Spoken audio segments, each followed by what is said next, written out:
Hello book lovers, and welcome to the next chapter of my guide to some of the most beautiful books of 2025. Today we're focusing on one of my favourite corners of the bookshelf, Myths and Legends. I'm looking out for great stories, thoughtful design and interesting illustrations. I've grouped them into a few loose themes, and as usual I'll pop links to all the books in the description box below. Let's start with stories that are rooted in place, the big picture cultural myths and sky stories. First up is Mighty Myths and How to Survive Them by Tiago de Moraes, which is a playful, highly illustrated introduction to myths from many different cultures, full of dragons and giants, three-headed monsters and witches, all told in a reassuringly tongue-in-cheek tone by two chatty raven guides who pop up throughout the book to explain who's friendly, who might eat you, and how to navigate the more terrifying bits of the stories. Tiago de Moraes is a Brazilian-born author-illustrator who's also known for his Myth Atlas and History Atlas, big visual non-fiction books that map out mythological and historical worlds. His illustration style is colourful and packed with detail. Because he both writes and illustrates, the jokes in the text and the visual gags in the artwork feel like they're in conversation with each other.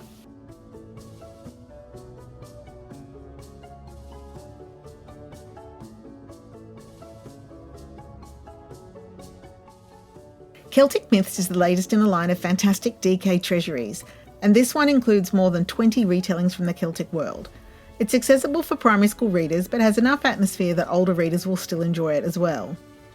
Profiles of the major heroes and deities are scattered throughout the stories to help readers new to the traditions keep track of who's who. It's written by Martin McIntyre, a Scottish writer and storyteller with a background in Gaelic literature, and he roots the tales in living tradition. The illustrations by Katie Ponder are bold and stylised, lots of strong shapes and jewel tones that feel quite contemporary while still channeling those Art Nouveau style vibes. I love this whole series, and I'll link below to the rest of the books as well if you're looking for a gorgeous myth series to collect.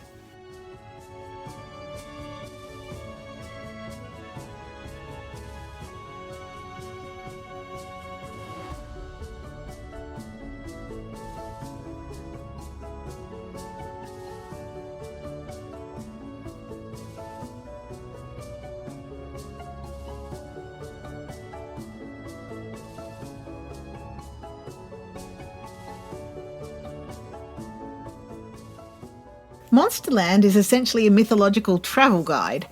Nicholas Jubb is a travel writer who treks around the globe and talks to locals, storytellers and scholars to explore how stories of giants, dragons, zombies and other creatures emerge from specific historical anxieties, landscapes and social tensions. There's a nice balance here between creepy and curious. He's obviously interested in fear and horror, but the fascination lies in what these monster stories say about humanity, about guilt, colonisation and audacity.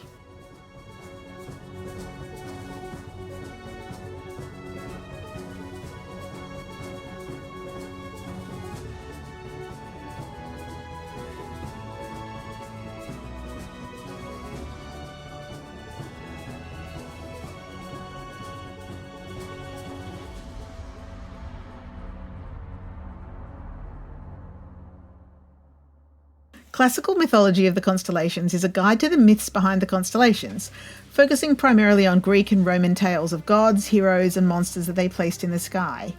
Each constellation gets its own section with a retelling of the associated myth, plus visuals to help stargazers spot it in the night sky. The text is by Annette Giesecke, a classicist and author who's written extensively on ancient myths, and the art's by Jim Tierney, whose illustration style you might recognise from his literary cover designs. He does a lot of the Barnes & Noble Collectible Classics covers. The thoughtful layout and decorative borders go a long way towards giving this a gift book feel, and although I'd have loved more illustrations, the ones that are there are lovely. As usual with these collections, the focus is on the Northern Hemisphere because only a few constellations south of the Zodiac were visible from Mediterranean latitudes. But I did appreciate the inclusion of some of our Southern Hemisphere constellations in the text at the end.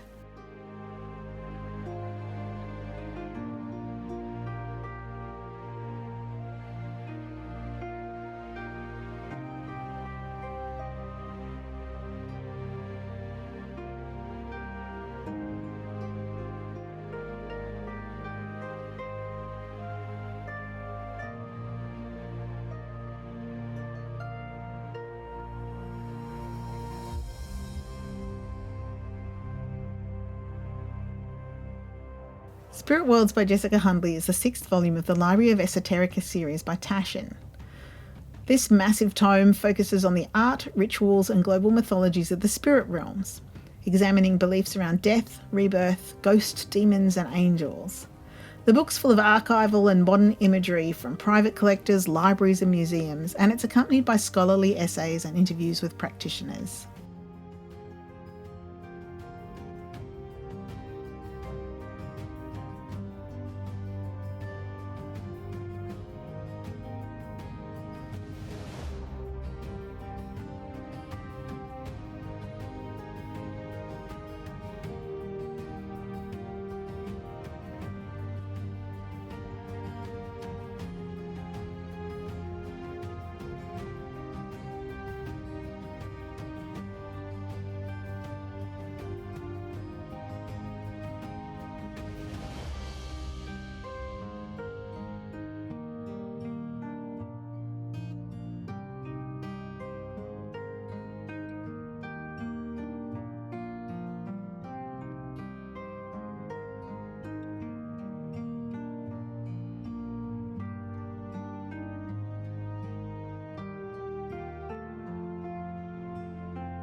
Now let's step into the other world to read about fae, merfolk and magical creatures.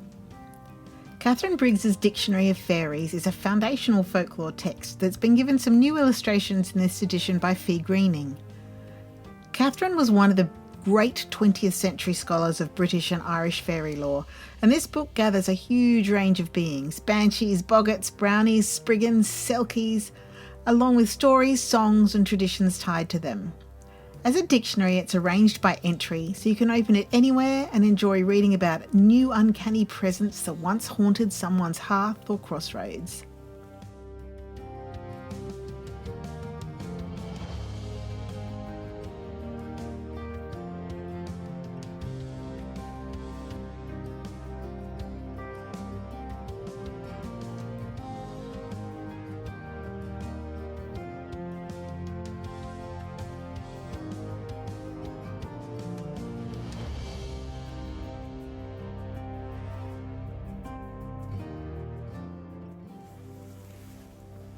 Faedom is an oversized, lush illustrated guide to fairy realms.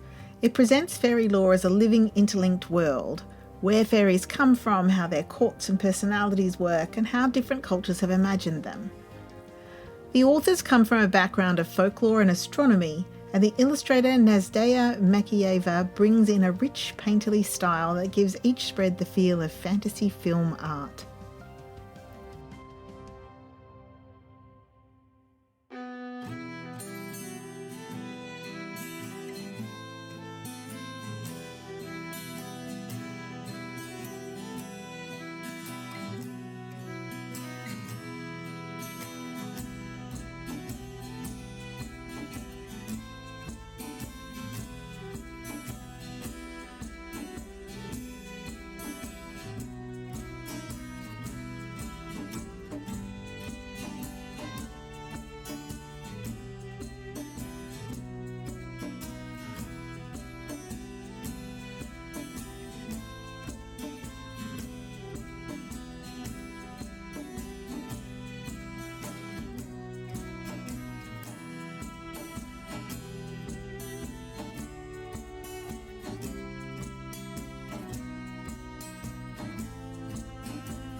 The Macmillan Collector's Library are pocket-sized books bound in real cloth with foiled page edges, and they even have sewn signatures and a ribbon bookmark. The Myths and Legends series includes anthologies of folklore curated by Jean Menzies, an ancient historian, author and popular YouTuber. The contents pull from different traditions, so you get a cross-cultural selection of magical creatures, and each of the tales includes a couple of paragraphs about the origin and themes of the story, which is pretty fantastic for such a small book that you can tuck in a handbag and read while you commute.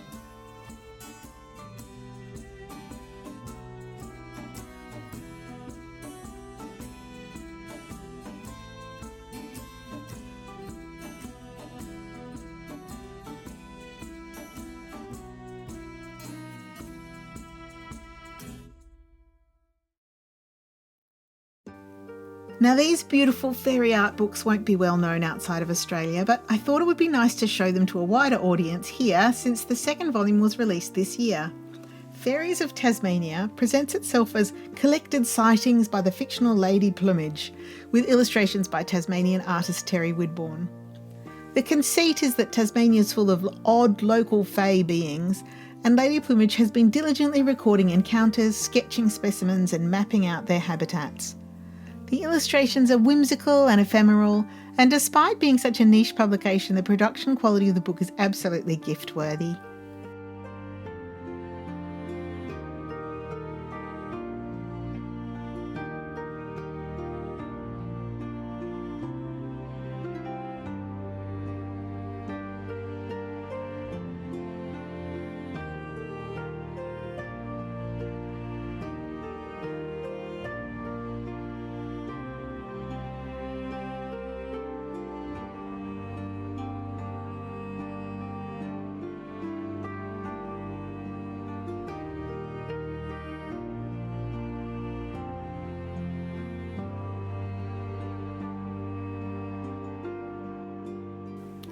Wild Folk sits at the crossroads of myth and art book.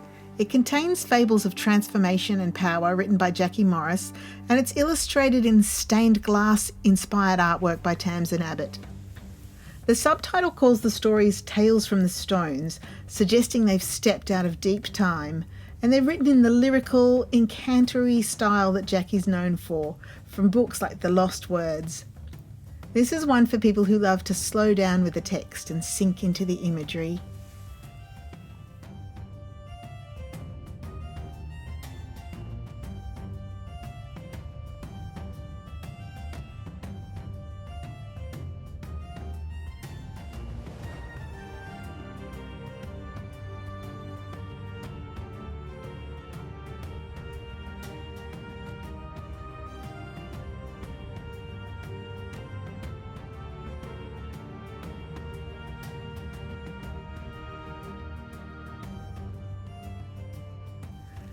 Shifting from fantastical beings to the creatures outside your window, many myths grow out of the everyday magic of the living world, and these titles celebrate the intersection of mythology and natural history. Bird Lore by Sally Coulthard is a charming illustrated guide to around 50 familiar bird species and their associated myths and symbolism. It looks at everything from common sayings and superstitions to seasonal associations and religious imagery. Doves as symbols of peace, robins tied to Christmas, owls of harbingers of wisdom or doom, magpies and counting rhymes, and so on. The tone is accessible and conversational, so you can dip in and out by species. Sally's background as an author who often weaves folklore and social history into her books shows here, as the entries explore how beliefs about birds have evolved and how they still subtly shape our language and habits today.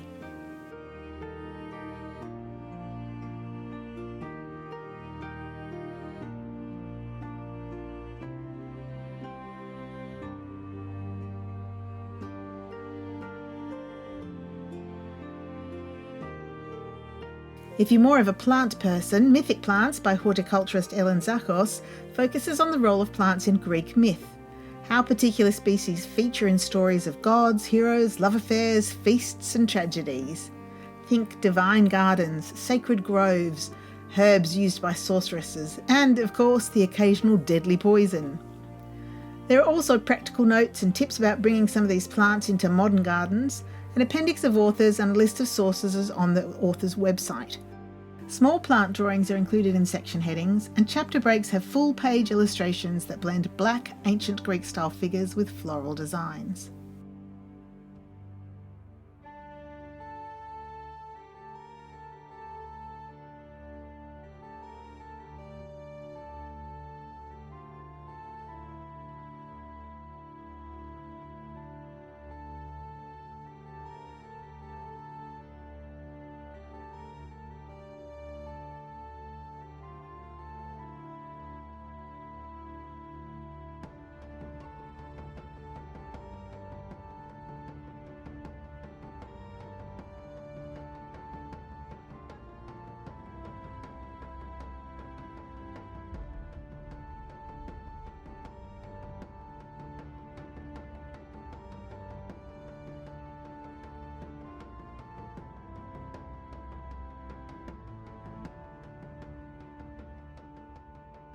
And our last section delves into story-driven narrative myth and folklore. I'm including some myth as fiction retellings in my upcoming fantasy video, so here we're going to look more at story collections.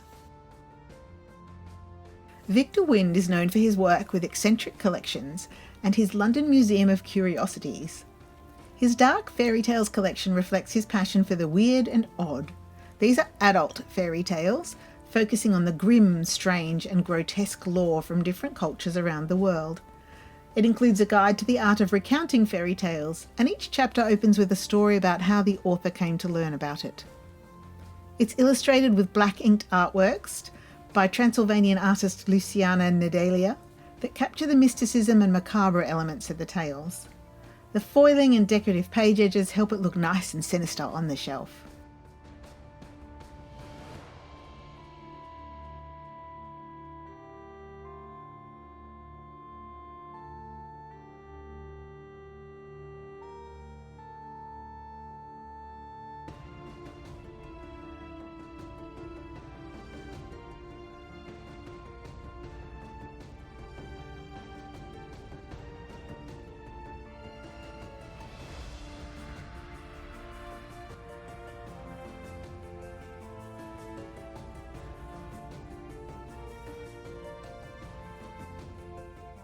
Finally, Old Songs is a gorgeous compendium of traditional British ballads, or story songs, reimagined by medieval historian Amy Jeffs. The main players are fiddlers and spell workers, fairies and bards, and of course your usual maidens, mothers and crones. The themes focus heavily on love and death, which, let's be honest, is where a lot of the best ballads live. The storytelling is atmospheric and literary, but still very readable. The book is illustrated by artist Gwen Burns, who's got a background in costume design, and the visuals really give the stories a strong sense of mood and place.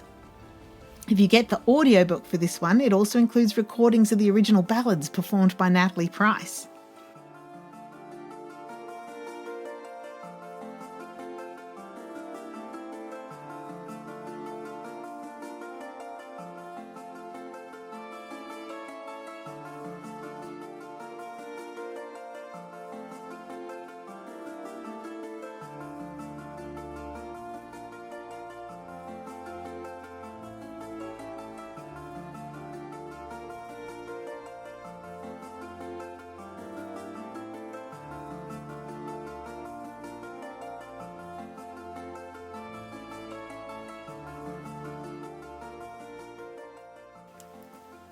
So that's my Myths and Legends roundup for the year.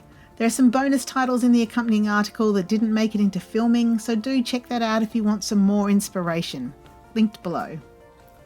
And if you've read any of these already, I'd love to hear what you thought. If there's a particular region, creature or tradition you think deserves more attention, please mention it in the comments. Maybe we'll inspire a publisher or two to expand their repertoire. Thanks so much for watching.